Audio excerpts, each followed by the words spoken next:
Hello everyone and welcome to this taming and domestication guide. We will look closer on how to tame, what are the skills and what is possible. But first you ask, why are we killing this springbok? Just for the lols, of course. No, of course not. The reason behind is I need the Zoology lore from that springbok. Because if I'm, for example, taming a springbok, then that springbok will need creature control points. And the higher the zoology lore is, the less creature control points you need. So if you want to tame big animals, you need to learn the lore first. And if you have the lore, the herding skill and some other stuff, then you maybe can have 3 cougars or bears or whatever. For some animals with higher levels you don't have the creature control points for, then you need to increase your lore from that creature, and then you are able to tame and domesticate that creature. And a little side note here,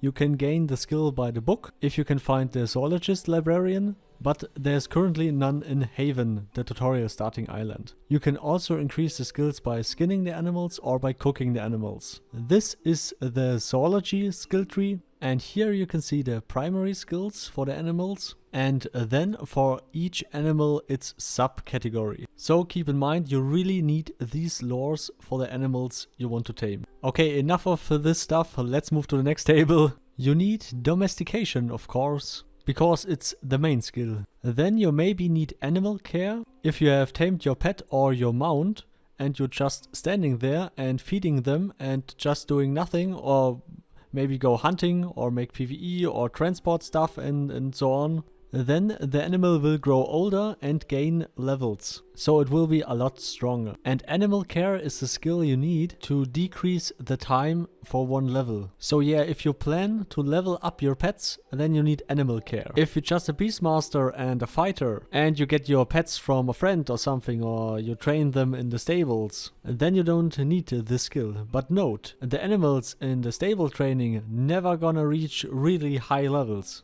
In the old Mortal Online one it was around 90, 92 or something, and the maximum was 125. Okay, let's talk a little bit about beast influence. If you are a beastmaster in the field and you say to your pet, attack that guy over there, after some time the pet will stop attacking this guy, and if you're too far away the pet will stop. Beast influence just increase the reach of your commands and also the reach of the aggro range of your pet. Then we have beast mastery, of course. If you have beast mastery and your pet goes over a certain level, then he will gain more attacks. He will get more attacks. Just for example, if you have a wolf with you and the wolf is level 125 and you don't have beast mastery, then his highest attack would be 65 strike or something.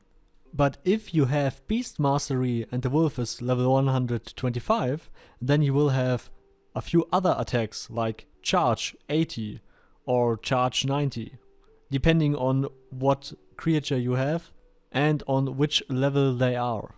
And creature control, that is very important. The more creature control points you have, the better it is. And the more creature control points you have, the more creatures you can control. Wow! Nice, surprising.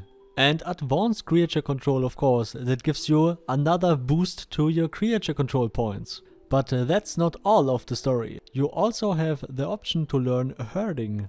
That means if you hold 2 creatures, for example 2 wolves or something, then each wolf takes away less creature control points. So you are able to do some funny shit like I did in Mortal Online 1.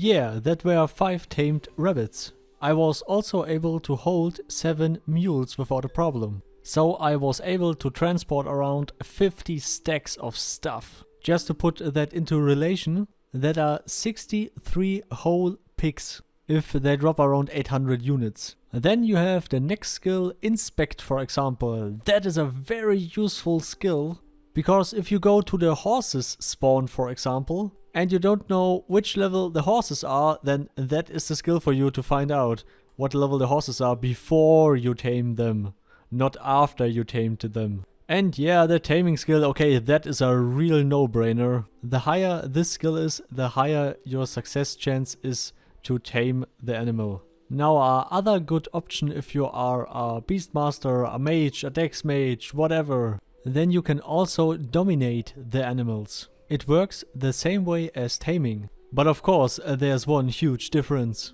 You can't trade dominated animals. With a face-to-face trade it's possible. With a trade over the stable, for example, and making a recipe out of the animal, it's not possible. And another huge difference, of course, you can't breed dominated animals. But now, for example, how to tame something. After you have learned the skills you need, you open your skill window and there you will find the action skill taming. You drag and drop that into your hotbar. Then you try this on a pig and not on a wolf like we did. You hit the pig or the wolf until it is in mercy mode, until it has nearly 0 HP. So the system is a little bit like Pokemon, you know? You have to make them weak and then you can tame them more easily for aggressive mobs, for example.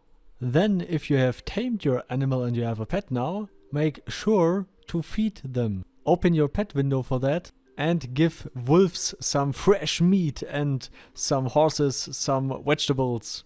And don't give them red poisonous mushrooms because they will die. They will eat it and they will die. A little short note here. If you want to heal your pet, you can do this with the magic spells, of course. Also, while riding your own pet, you can heal your pet while you're sitting on the pet. Or you can use the skill veterinary and some bandages to heal your pet. But veterinary is currently not working. And if you want to tame big animals, then take your friend with you. And yeah, that bear is not big, but we are pretty unskilled and this bear is pretty fast. My friend here has real trouble to get rid of this bear. And there he died. So please be careful around big animals. They have a huge aggro radius. And that bear came also after me and killed me. So because of the server queue and the server problems, I wasn't able to show you this in Mortal Online 2. So now here in Mortal Online 1, taming a few horses. Oh yeah, I know the graphics. Yeah, I'm getting eye cancer too. Believe me. So come on, the lores. Come with me. Please. I beg you. These are some of my old Mortal Online 1 recordings, of course. And now I have 2 horses with me and I could tame another one. Oh yeah, oh no, I don't have enough control points because I have a Molva and 2 horses with me. Ladies and gentlemen, that is the power if you have all skills right, if you have your advanced creature control, the animal lores for all your animals, and the herding skill, of course. I really wanted to show you that in Mortal Online 2, pretty sad, pretty sorry, but the taming and the pet system is the same, so yeah. The AI is much better in Mortal Online 2, but the core of the system is still the same. So now I have a brown Molva with me and I'm taming another brown Molva. Yeah, these animals are pretty huge and hit pretty hard and have a lot of HP. And they take away 76 points from 87. And hey, the skill level is high enough to ride them. Let's get on this tank and ride home. If the French guild will see this tank, they will hiss the white flag. Oh man, saying this as a German is maybe politically incorrect. I really hope you learned something. Here's a Buggy Turtle from Mortal Online 1. Please leave feedback and suggestions in the comments. Hit the bell that you don't miss any future videos. Like and subscribe as always. Don't forget to party hard like this turtle. See you all next time. Goodbye.